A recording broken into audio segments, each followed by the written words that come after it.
You are listening to Hovell Audio's production of The Reformation for Armchair Theologians by Glen S. Sunshine.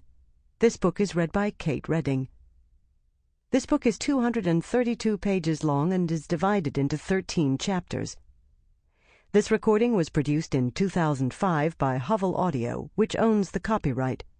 No portion of this recording may be reproduced for any reason without prior written consent from Hovell Audio. This edition is issued by contractual arrangement with Westminster John Knox Press.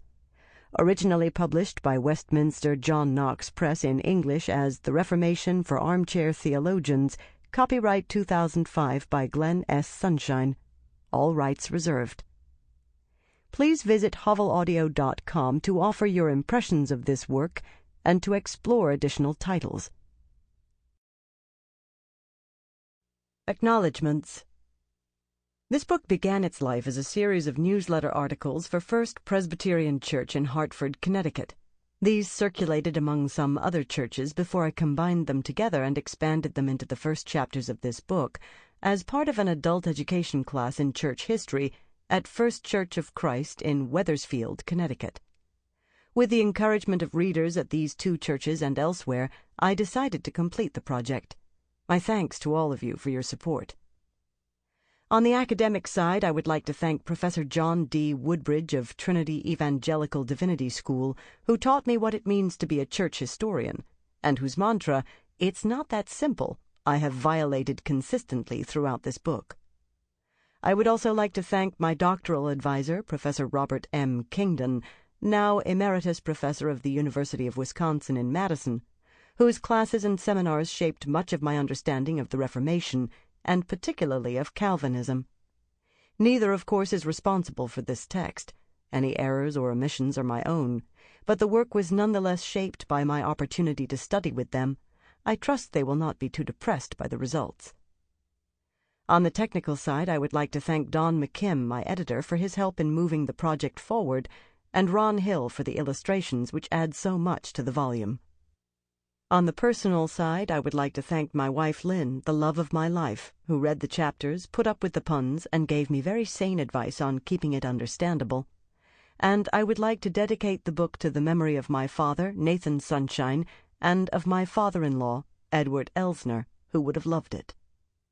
Glen S. Sunshine, New Britain, Connecticut, February 28, 2004. Chapter 1. On the Eve of the Reformation. The Need for Reform. Before we begin looking at the Reformation proper, we need to back up a bit to the 15th century so that we can understand the world out of which Protestantism grew. Luther's ideas did not arise in a vacuum, nor did they catch on and spread without the people of his day being thoroughly primed with the idea that the Church needed to be reformed. We will understand the Reformation better if we get to know some of the problems that faced the Catholic Church in the early 16th century and look at some of the attempts to clean it up before Luther put reform at the top of nearly everybody's agenda. The Catholic Church in the 15th century was shot through with problems on all levels of the hierarchy.